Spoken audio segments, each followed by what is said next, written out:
Dang it! Ladies and gentlemen, this is your captain speaking, Mr. High Llama, and today we're going to play some Kerbal Space Program. Specifically, not Mission Command. No, this is different show today. Today I wanted to talk about space planes. Planes in the Kerbal Space Program that go into outer space. And you know, I've looked for lots of good tutorials on how to do space planes on the YouTubes and other places. It's very, very complicated. But I'm here to make it simple for you. I'm going to do space plane for you, and I'm going to not just teach you how to make a space plane. I'm going to teach you how to make every single space plane and take any payload that you want to into space using a space plane. And in the course of this, you will see why that is so advantageous if you are in career mode, which has so many costs and things as part of the show. So, without further ado, let's jump into this and talk plane. Cockpit, right? When you have a rocket, when you have a plane, we're talking about getting some sort of payload into the air or into space, right? So our payload, just to start with, let's just talk cockpit, right? We want to get one Kerbal into the air. And if we can get one Kerbal into the air, we can get anything into the air. And if we can get into the air, then we'll go from there and go into space. Three factors at work here: lift, thrust, and drag. And this is the vanilla version. We'll also talk about doing this with Ferrum Aerospace, which is actually almost exactly the same and just as easy. And I'm telling you, this is an extremely easy process.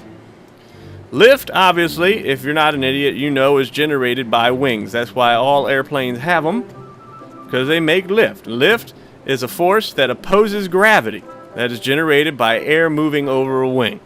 We'll just call it that, okay? Simple enough. Thrust is generated by your engine, right? And it pushes you forward, which causes air to go over the wings, which generates lifts and push you up, right? Drag is the third one. Drag is a force that opposes the thrust of your engine back in another direction. If you're pushing forward with 10 thrusts and air pushes back on you with 2 thrusts, you have a net thrusts of 8, right? 10 minus 2 equals 8. See, there you go. Still positive thrusts going forward. That's not Common Core, don't worry. It's fine. I learned math the proper way. Pen and paper, baby. If I can't get it out with toilet paper, I work it out with a paper and pencil. Wrap your mind around that one. So, we need to get a plane. We're going to need a little bit of fuel, right? And we're just going to make the world's most basic plane. To discuss the principles at work, we'll get the most basic engine. It don't get much more simpler than this. Down here you have your center of mass, your center of thrusts, and your center of lift. Let's go ahead and turn on pretty much everything. Alright, so you can get a good idea of the diagrams that are going on here. Here you have your thrust from the engine pushing back, right? Which, you know, fuel goes out the back, gets burnt and goes out the back. That pushes you forward. So your thrust vector really should be pointing that way because that's the direction of thrust, but that's okay. And it is directly in line with the center of mass. And right now you don't have any lift because we don't have any wings. I have a mod installed. I'd suggest, if you intend to be making space planes or playing Kerbal Space Program at all, go ahead and get yourself a copy of Kerbal Engineer, okay? And that's not going to help you cheat in the game. Don't worry. All it's going to do is help you get a visual readout of the things that are going on in your spacecraft. So you can see the total cost, you can see the total mass, your efficiency, your current thrust, your delta V's, and everything. Go ahead and turn on your atmospheric stats because that's what we're going to be working with because we're going to be flying a plane, right? And you can see your thrust or weight rate, total burn time, 26 minutes. All right. Go into your aerodynamics. We need to generate lift capable of lifting a mass of 3.1 metric tons, or 3.2 tons, we'll say, okay? Highlight your wings. Go over all of them. You can right-click them and it'll pull up this little menu. It says the lift rating of 1.9. I don't know if this is true or not, but I have found in the course of playing the game that the lift rating roughly corresponds to the ability of this wing surface to lift, in this case, 1 ton if it has a wind speed of about 30 meters per second over it. So if you're going 30 meters per second, this winglet would be able to lift 1 ton. Okay? At sea level in the game. That's rough estimate. I've seen variances of it. Okay? So, but think of it that way. So, if I have 3.8, no, that's cost. 3.2 kilogram, or 2 tons, we'll say. 3.2 tons. I would need, if I wanted to be able to fly at 30 meters per second, I would need, what is it? Each one of these does 2, so I would only need 2 of them, right? So 1 on each side. It works out perfectly, right?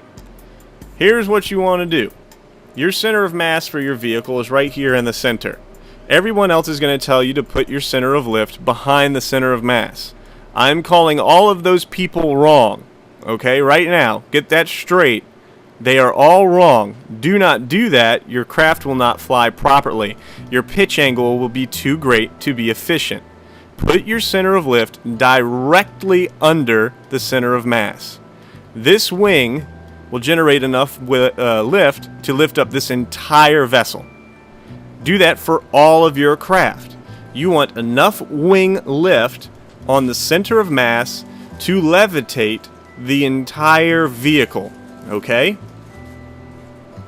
Obviously, the vehicle cannot be controlled like this. It has no control surfaces. As we have lift, we also have other parts at play. We have drag, right? Right now, the center of drag is also the center of lift, okay?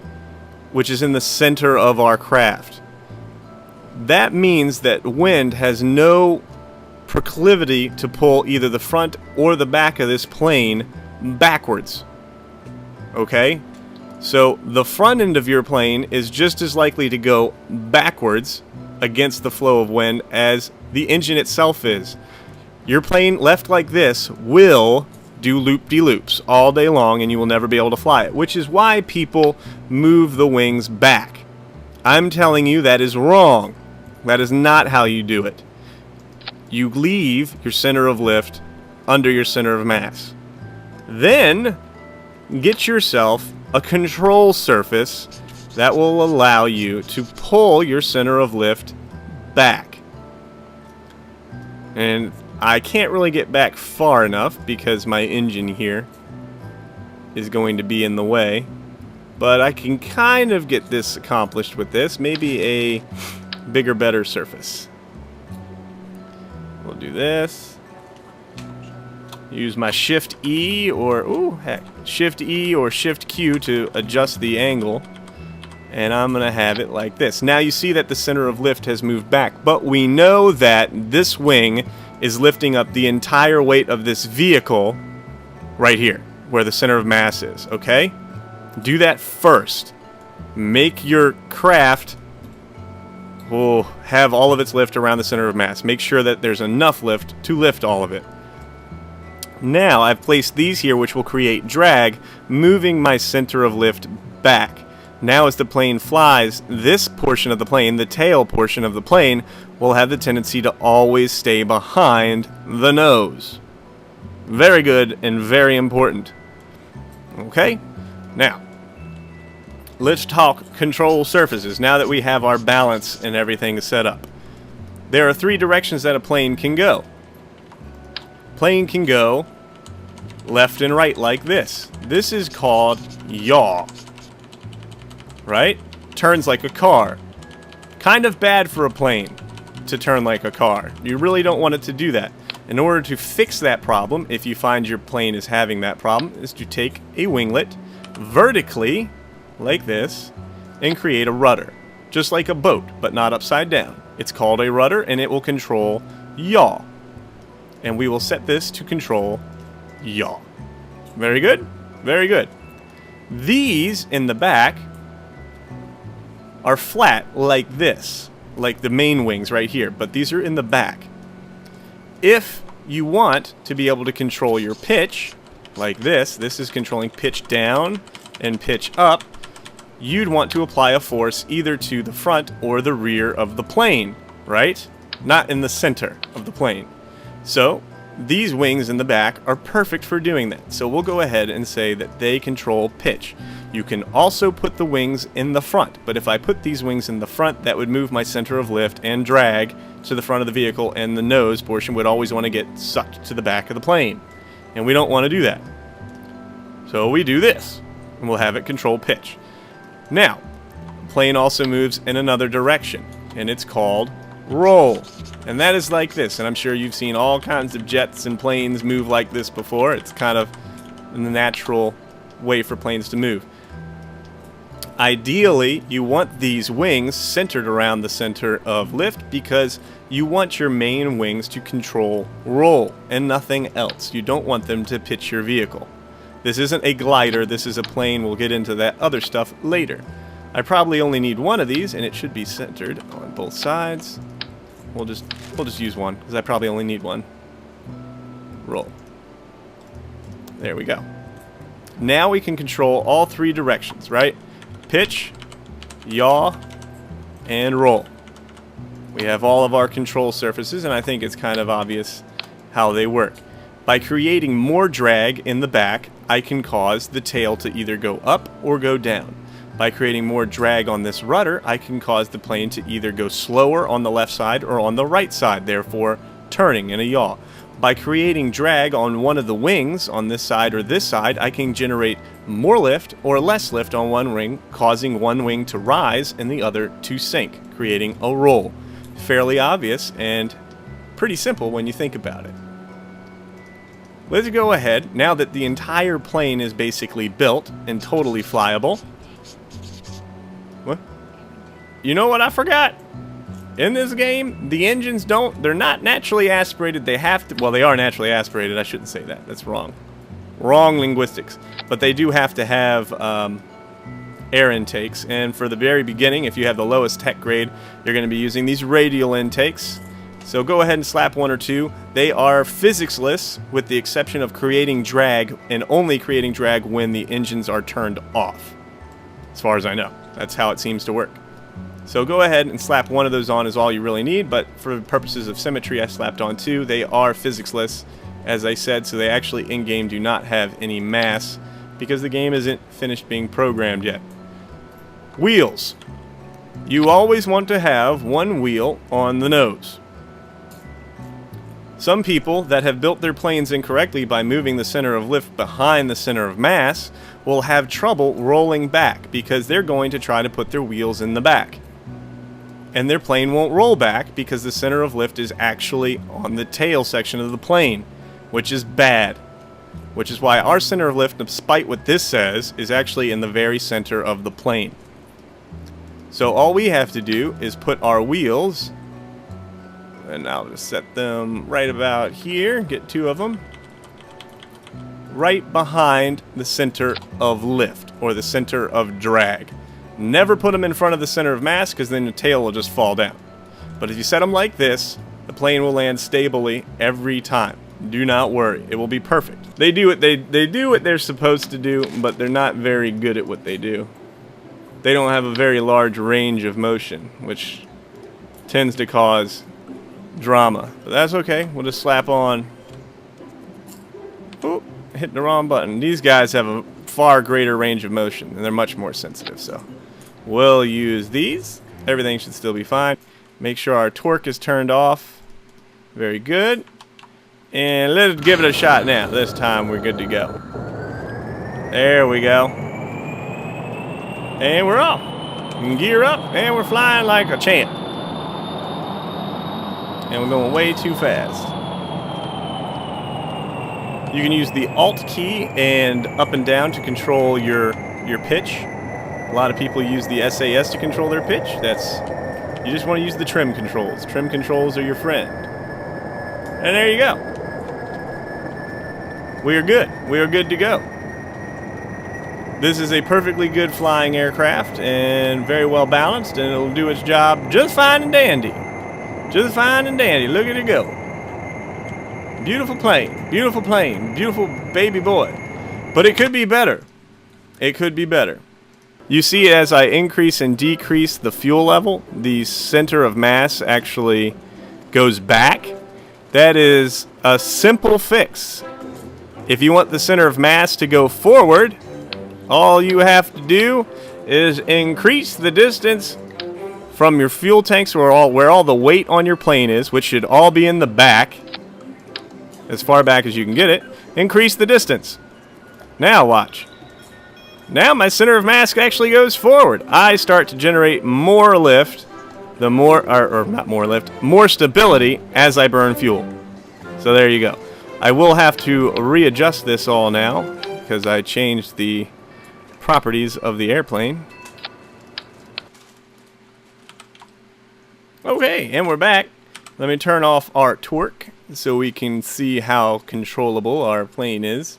And I wager it should be fairly stable, much more stable than it was a minute ago, because we've kind of improved upon the major design elements. Oh yeah, much more responsive. And I'm hands off the controls right now. It's totally just flying itself. I can give a little bit of trim command to it, and it'll just level itself off. A little bit of trim. Yeah, there you go. And it'll totally just level itself off and fly like a champ. Coordinated turn with a little bit of rudder and a little bit of aileron. Great. Now, the reason we let me slow down a little bit. The reason that we want to match the tons of lift to the tons of weight of the plane, I'm going to demonstrate now. And this is a key element to building a successful space plane that will come in very handy for you in the future. And I'm going to demonstrate in a couple of seconds. Give me time to fly around and I'll be right back with you. Alright, and I'm going to demonstrate now why I said it's so important. Now, we worked it out so that we had just the right amount of lift, that we should be able to hover at about 30 meters per second. I don't know if we're going to get that slow because we did add a little bit of weight with wheels and, you know, the rear wings and the ailerons and the flaps. But if you don't have the proper amount of lift, that means you have to go faster in order to stay upright. And, you know, obviously that's a problem if you're trying to land a space plane and the slowest speed it can go without stalling is 500 meters per second. Obviously you're going to impact the ground and leave a very large crater behind, as, you know, 36 tons of steel impacts with the runway. And I'm sure the repair bill would be pretty large as well. But you can see I can fly pretty handy and easily at a fairly low speed, which will make for a very accurate, steady, and well-planned and timed landing wherever I so choose. And there we go. Just gently, gently, gently. There you go. And we hit the brakes. And we stop. And see, easy. Like right on the line. I mean, it doesn't get any better than that. I'm like evenly on the line too. So that's how you do that. So the question is now, how do we apply all of those principles to lifting up some kind of unusual mass or object that we want to move somewhere around KSP or around Kerbal in terms of flying? Well, let's generate some kind of random, unusual mass that doesn't really make much sense, but we want to move it around for some reason because we're playing a game and it's fun. So I'm going to make something kind of unusual. Give me a second. Okay. Well, I've whipped up a little something. I don't know why anybody would ever create such an object, but the point here is that we can get anything to fly in the game. In the vanilla version and in Ferrum Aerospace, anything can fly as long as you build it correctly. So here's what we've got. Center of mass way up here. Ignore the center of thrust because those engines are not part of the plane. This is the goal is that we have to deliver this entire payload, meaning we can't use any of its parts or its fuel or its parachutes as part of our plane. We have to attach a plane to this and fly it somewhere. So we can do that. We can do that. No problemo. Just use the same principles that we had before. Now there's our center of mass. Obviously that's kind of problematic. It's kind of off kilter, but here's our control console, and that's kind of unusually placed. And we got fuel tanks up here. Whatever. We can make this work. And I'm going to go ahead and whip something up, and you'll see, and there's a million different ways you can design this, but you'll see that as long as we follow the same principles that we did with that little tiny plane, this will fly just as well. So I gotta have this on so that I can get a sense of the mass for whatever reason. 30.7. Okay. Alright, I'll be back with you in a minute.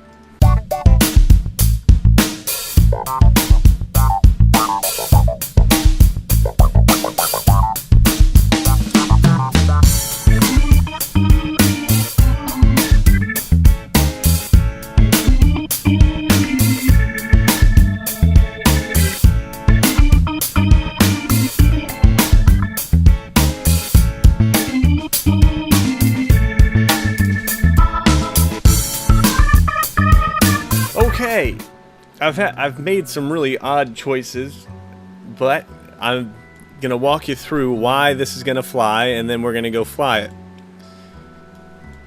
Now remember, this command module and these towers with these tanks and these little engines and parachutes on them, that is our original structure. So that is what we were tasked with getting to fly like a plane. And in essence, we are at this point getting the barn door to fly. So I wanted to get the center of mass was way up here and way up front.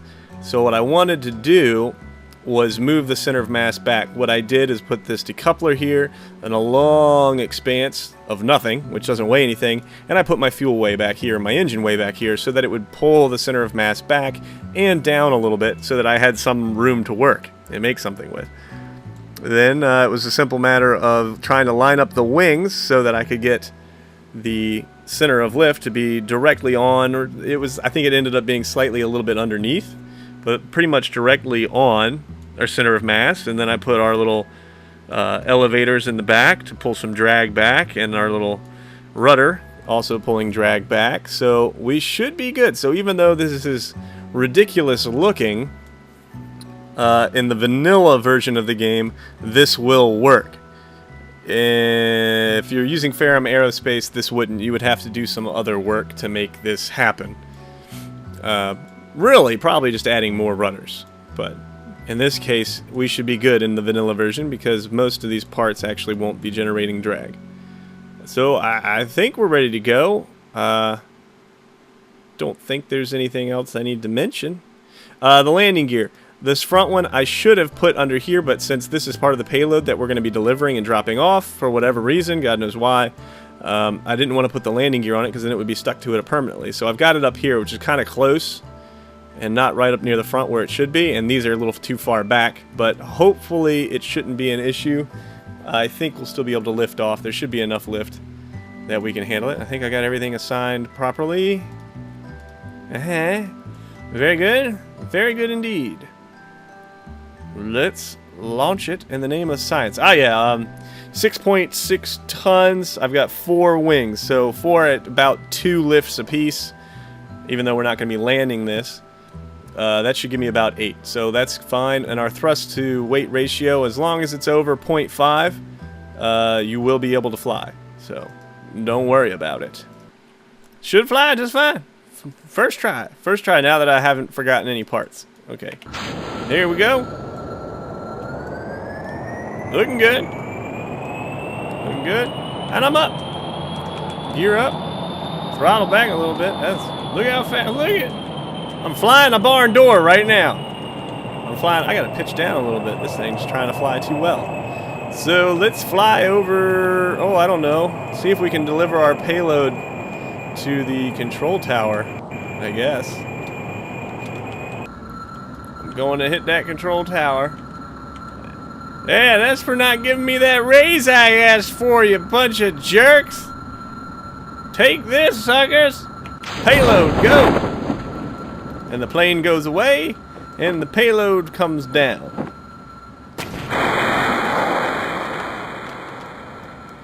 There we go. Everything blows up on the roof. There we go. Mission complete. Well, there you have that. I think that's the basics of flight. You can apply that to any payload you want, any size, any mass. I'll go ahead and whip up a really big one so you can see I'm not lying to you. And in the next episode, we'll take those principles and get them into space. So I'll meet you back on the runway in a minute. All right, Dip Moringas, don't let me down, baby.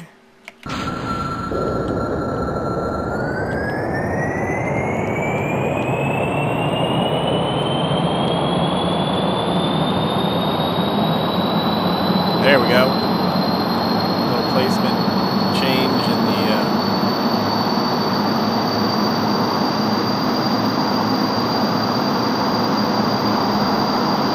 try to set some trim. The trim is very slow. I wish it would go faster. But there we go.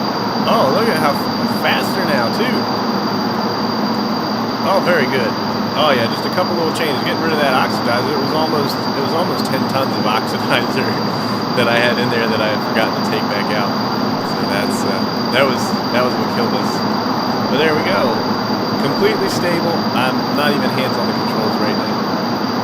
Hands off. I got witnesses to verify. I don't know what that is. I don't know what that is.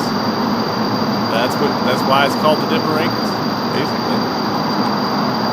Trim down a little bit. Oh, flying like a charm. We got a good rate of climb too. That's awesome. Get that little bit of right roll. I don't know. It tends to roll to the left a little bit. Could be because of torque. Well, speaking of which, turn the torque off. Sometimes. Don't need it. If you build your airplane right, follow the proper rules, you won't need any torque on your vehicles. That'll change when we start doing the space planes. But for airplanes, look at this thing. It don't get any better than that. This thing might actually probably be a space plane. If I could get up to around 10,000 meters, there's probably enough fuel in this that I could get into orbit with it, and it would be a space plane. But I want to actually just complete our mission. Say we wanted to deliver this. Maybe it was a mission to Eve, and we wanted to fly down to the surface, deliver this payload, and this would be our return rocket to get out of Eve, maybe. I don't know why you'd want to do that. Or maybe you just want to fly something up so that you can have a lot of fuel in space to go on another mission somewhere else. You guys build crazy things, so I have no idea. Let's see if it's stable under warp. A little bit flimsy. I could do a little bit wiser strut use and make it better, but follow the rules. It'll be flyable no matter what, and then you can go back and make your tweaks and everything that you need to make it a better plane. And in the next episode, once we land this, we're going to go into space. We'll start working on the space planes, and I will show you how to make them not only functional but elegant and beautiful as well. I think this is good here, so we're going to go ahead and cut the throttle. And let's see if I can bleed off as much speed as possible. And then we'll jettison. Yeah, it's starting to stall. That's good. And here we go. Yeah. Let me go ahead and fire that engine up so we can control our rate of descent to something a little bit manageable.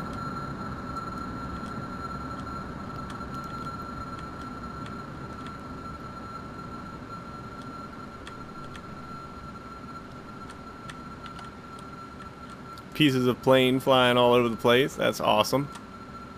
Boom, baby. Look at you, explode all over the ground like a fool. Hopefully this parachute will open up.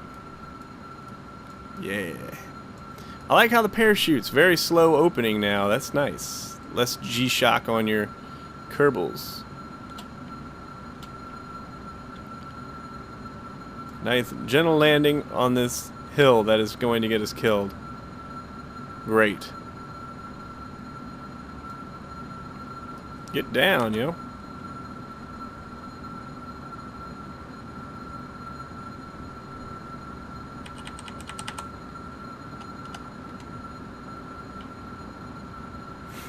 Burn up all this fuel landing poorly. There you go. Oh gosh. Oh gosh. Landed on a hill. Very bad. Oh, whatever.